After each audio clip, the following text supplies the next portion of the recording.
Hello everyone, I hope you're having a wonderful day.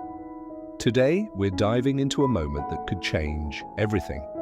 Alex is still in pain after the accident, but he's quietly making a decision that could pull Tuna and baby Henry into a brand new life. Will she accept his offer to come with him, or will fear and distance tear them apart again?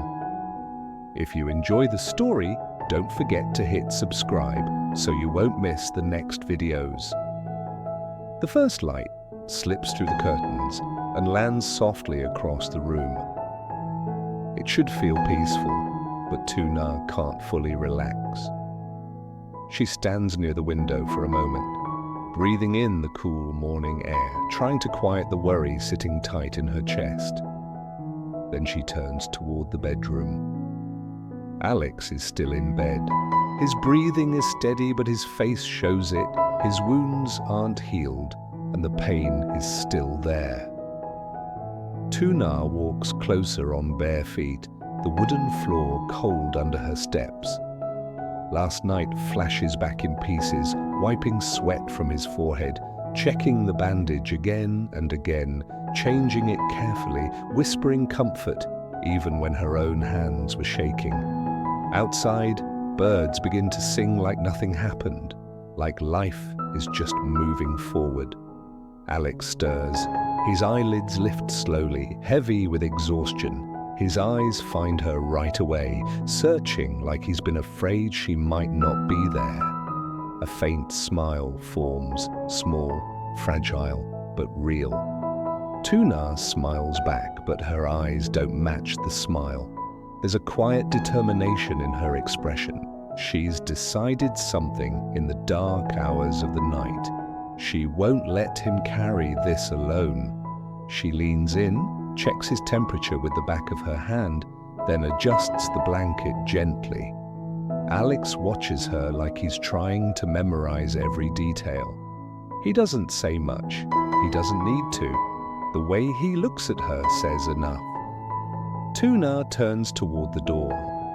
"I'll make you something warm," she says softly. And she means it. Not just food, warmth. Something that can settle his stomach, calm his nerves, and maybe, just maybe, lift the heaviness sitting on his chest. Downstairs, the kitchen is quiet. Tuna moves carefully, keeping her steps light so she won't wake Henry too soon. She gathers what she has, simple ingredients, and starts cooking like it's the most important job in the world. Because right now, for her, it is. Soon, 2 steaming bowls of porridge sit on the worn wooden table. The heat rises in thin curls, filling the space with a comforting smell. Tuna sets the bowls down like offerings, then sits across from Alex. Her hands tremble a little as she lifts the spoon. Not because she's weak, but because everything still feels fragile, like one wrong word could break the peace they're holding on to. Alex watches her quietly. That sharp CEO look he used to have is different now, softer, almost raw. He lifts his spoon slowly, tasting the porridge, but it feels like he's tasting more than that. Like he's tasting the care she's been giving him since the accident. "Thank you," he says. His voice is rough, the kind of voice you get after too many nights without real sleep. Tuna nods, keeping her face calm, even though she stayed up all night. She doesn't want him to know how exhausted she is. If he realizes it, he'll blame himself again, and she can't handle that right now. They talk in short lines, the way people do when they're holding back bigger emotions. "Did Henry sleep okay?" "A little. He woke once." "And you? How do you feel?" Alex shifts slightly, careful with his movement. "Still hurts," he admits, but he tries to make it sound lighter than it is. Tuna keeps feeding him, then finally takes a few bites herself. The conversation fades into long pauses, but the pauses don't feel awkward. They feel heavy, like both of them are listening to everything they aren't saying out loud. Alex looks down at the bowl and then back at her. "It's good," he says, but the way he says it makes it sound like something else too. Like he's admitting he needs her here. Tuna's eyes glisten, but she doesn't let tears fall. She just nods again, silently making a promise to herself. As long as he's recovering, she'll cook for him every day. When the bowls are nearly empty, the quiet settles again. It's a soft kind of quiet, the kind that feels like a breath after a storm. Then, slowly, the sound of a car coming down the road creeps closer. Tuna's body tenses instantly. She stands instinctively looking at Alex first. Her worry isn't subtle anymore. Alex sees it and tries to keep his tone calm. "Remember," he says quietly, "the farm. And don't tell my mother about the accident." Tuna hesitates. "She'll worry." "That's why," Alex replies, his voice low. "Don't let her worry." Tuna nods, even though inside her chest, the worry is already there. She doesn't like leaving him like this, not even for a few hours. But she also understands what he's asking. He's trying to protect his mother. He's trying to keep things from turning into a bigger disaster. Alex picks up his phone, makes a quick call. His voice is firm and steady, like he's trying to prove to himself he's still in control. When he ends the call, he looks at Tuna again, and the firmness melts into something softer. Tuna cradles Henry, who's now awake and rubbing his eyes. "I'll come back soon," she says. "I'll bring food from the market. Something you'll like." Alex gives a small smile. Then he leans in and lifts Henry carefully, holding him like the child is made of glass. He whispers something to Henry, soft, affectionate words, like he's placing a piece of his hope into the boy's tiny hands. Tuna watches that moment and feels her throat tighten. When the door opens, she steps outside. Every step feels heavy, like she's leaving part of herself behind. She keeps looking back until the house disappears behind the trees. Upstairs, Alex stands at the window and watches her go. The moment she's gone, the house feels colder. The quiet becomes sharper. He sits down slowly, then stares at his phone. The screen lights up with messages, reports, numbers, contracts, updates. The world he used to control with one decision now feels like chains around his wrists, especially now when his body won't cooperate. He scrolls through Chung's updates. He makes calls. He answers questions. His voice stays steady, but inside his head, worry keeps pressing in. The wood chipping plant, the starch factory, the clients, the raw materials. Everything stacked on top of him like invisible weight. And then the accident flashes back. Brakes failing, water, impact, darkness. Right after that, another image comes, Tuna and her mother, and the way they saved him, the way they didn't leave him. Gratitude hits him hard, but it comes with something painful too, helplessness. He wants to protect them, give them a safer life, lift them out of struggle. But right now, he's the one lying here, needing care. His mind drifts to a thought he can't shake, bringing Tuna to the company, having her close every day, not just in stolen moments, letting their connection become something stable, something real. He ends another call and exhales, staring at the empty space where she stood earlier.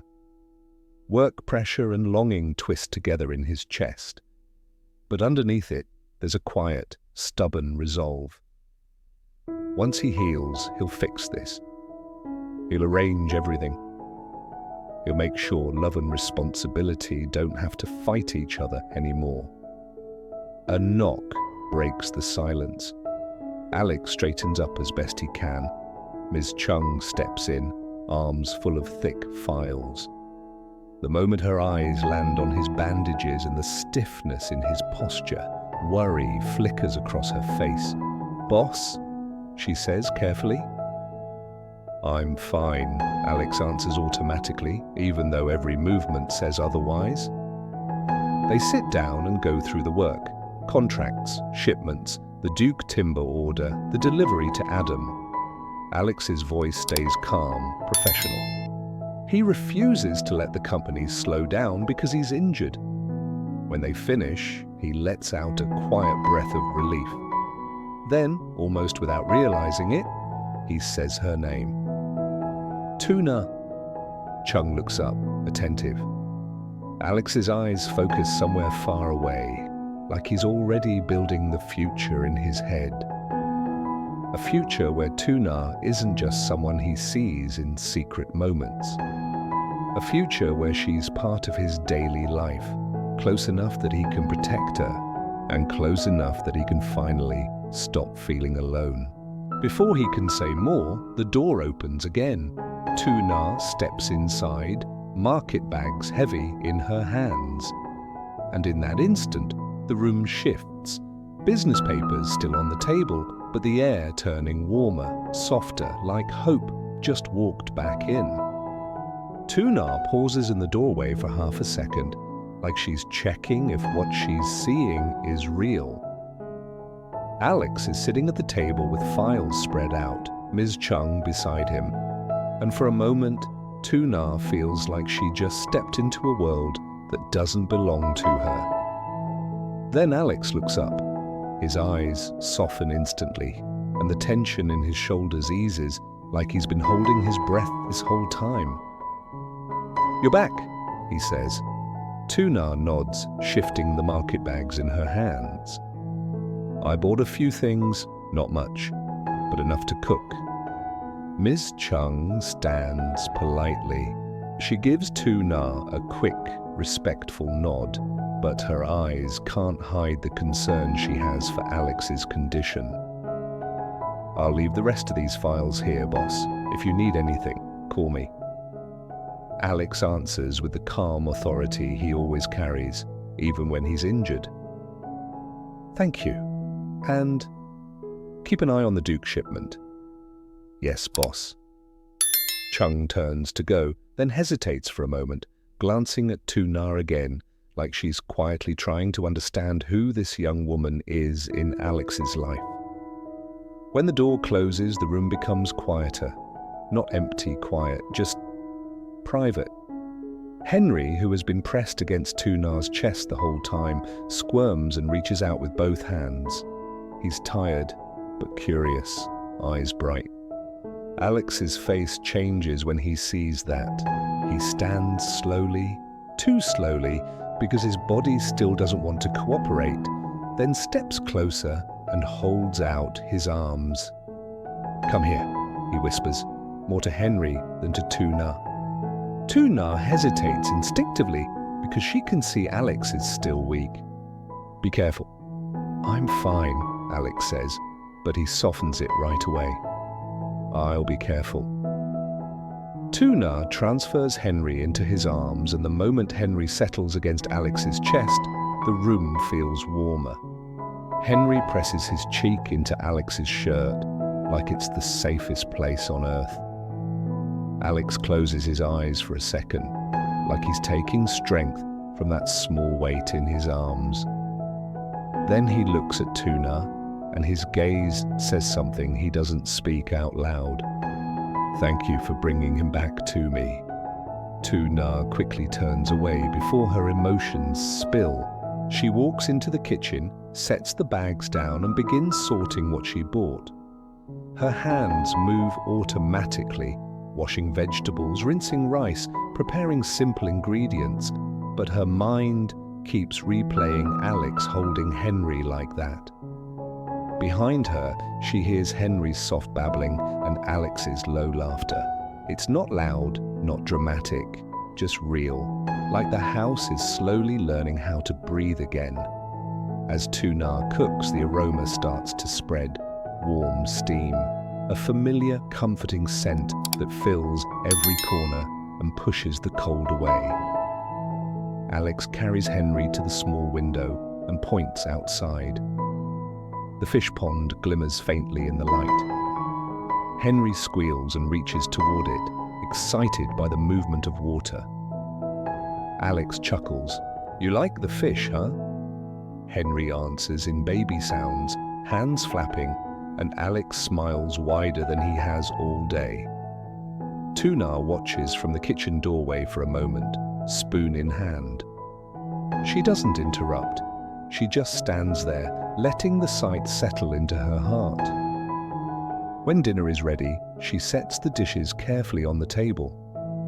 Nothing fancy, just warm food made with attention, like she's feeding someone she loves.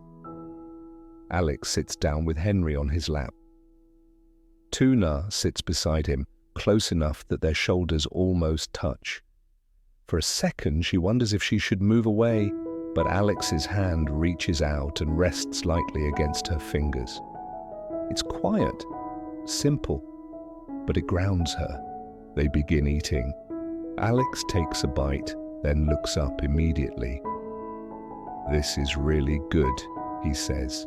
Tuna's cheeks warm. "It's normal food." Alex shakes his head. "It's not normal when you make it." Henry tries to grab at the bowl, and Tuna gently redirects his hands. Alex laughs, then helps by holding Henry's wrist slightly, playful but careful. The meal moves slowly, unhurried, like none of them want to rush through it. Every so often, Alex asks small things: how the market was, whether Henry was fussy, whether Tuna ate anything earlier. His voice stays calm, but there's something else underneath. He's trying to take care of her too, not just receive care. Tuna answers quietly, sometimes only with a nod, because she's still afraid of saying the wrong thing. Afraid of reminding him too much that he's injured. Afraid of making him feel guilty. When the dishes are nearly finished, Alex leans back slightly, wincing just a little before he catches himself. Tuna notices anyway. "Does it hurt?"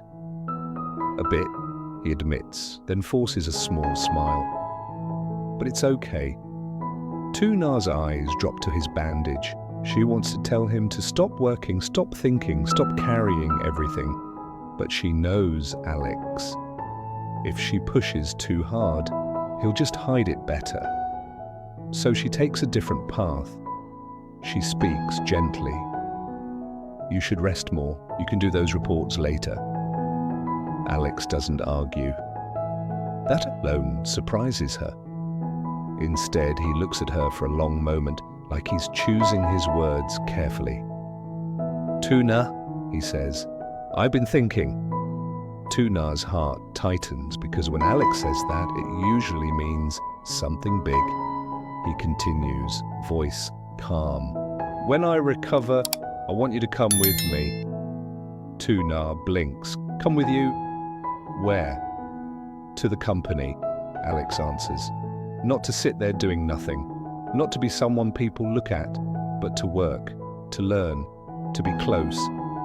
Tuna immediately shakes her head. "Alex, I'm not. I don't belong in that place." Alex doesn't raise his voice. He doesn't push. He just holds her gaze. "You belong wherever you decide to stand," he says quietly. "And I don't want you far away anymore." Tuna swallows.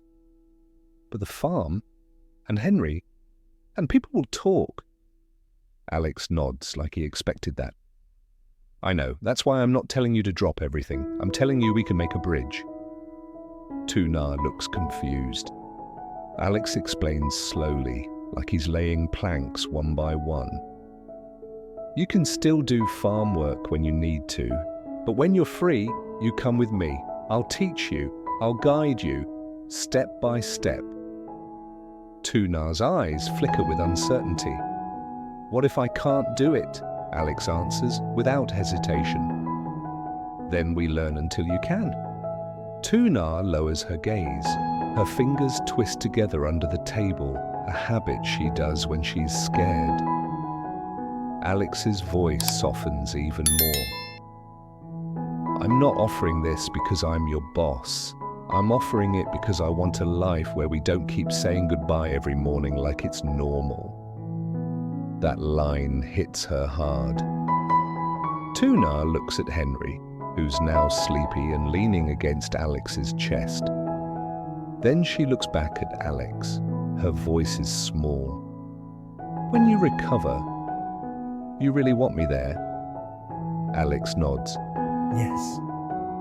Tuna breathes out slowly, like she's letting go of a fear she's been carrying for too long. Okay, she whispers. I'll try. Alex's expression changes instantly. Relief, gratitude, something like hope. He doesn't reach for her dramatically. He just squeezes her hand, firm, steady, like he's telling her, I've got you.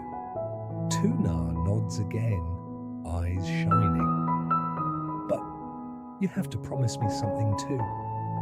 Alex leans slightly closer. What? Don't hide your pain from me, she says. Don't act strong until you break.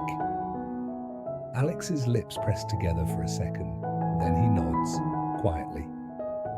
I promise. The house feels softer after that, like the decision opened a window and let fresh air in. Tuna stands to clear the table. Alex holds Henry carefully, rocking him gently until the baby's eyes close. As Henry falls asleep, Alex looks at Tuna again, and his voice drops low, honest. Whatever happens next, he says, we walk it together. Tuna pauses, then nods. And in that small kitchen with leftover dishes and a sleeping child in Alex's arms, the future stops feeling like a threat and starts feeling like something they can actually reach. At dawn, Tuna checks on wounded Alex after a sleepless night, changing bandages and whispering comfort. She cooks porridge, and breakfast becomes a promise. He won't recover alone. When a car approaches, Tuna leaves with baby Henry, agreeing to keep the accident secret from Alex's mother and promising to return soon. Alone in the house, Alex pushes through reports, contracts and phone calls, feeling pressure from clients and factories close in. Ms. Chung arrives with files. Alex stays steady, then admits he wants Tuna near him by bringing her into the company. Tuna returns from the market with Henry, and their small family moment softens the cold business air. Over dinner, Alex repeats his offer with respect, and Tuna finally agrees to try when he recovers. He watches the road, lonely, determined to rebuild together.